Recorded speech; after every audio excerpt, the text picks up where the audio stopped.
cheminement est relativement simple. Tout d'abord, j'étais un petit gars de Joliette qui a grandi sur une ferme laitière. Quand mes parents ont vendu la ferme, j'avais une quinzaine d'années. Donc, j'aimais beaucoup l'agriculture. Je voulais être entrepreneur puis reprendre la ferme familiale. Ça n'a pas été possible.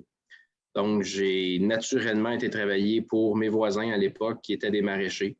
Donc, ça m'a permis de récolter plusieurs types de légumes. On parle de brocolis, de choux-fleurs, des zucchinis, des asperges. On parle de récolte, on parle aussi de plantation au printemps, de désherbage, d'irrigation. Donc, j'ai fait pas mal le tour de tout ce côté-là dans mon adolescence. Mon cheminement, dans le milieu des années 90, l'aéronautique était un domaine très en vogue. Donc, j'ai étudié en aéronautique. Je suis devenu technicien en construction aéronautique.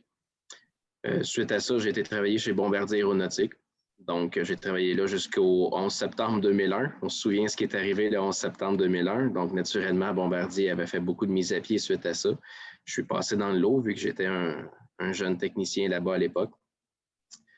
Donc, mon parcours a été d'aller travailler par la suite, toujours comme technicien, dans le monde manufacturier. Donc, des fabricants de remorques porte-conteneurs, entre autres.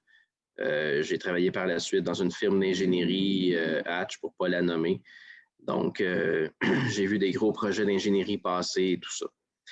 Puis, en 2007, ma fibre entrepreneuriale a repris le dessus. Je suis parti à mon compte comme travailleur autonome au début. Puis ensuite, fruit du succès, j'ai embauché des employés parce que je fournissais peu à la tâche. Puis de fil en aiguille, on est aujourd'hui une firme d'ingénierie qui compte 10-15 employés.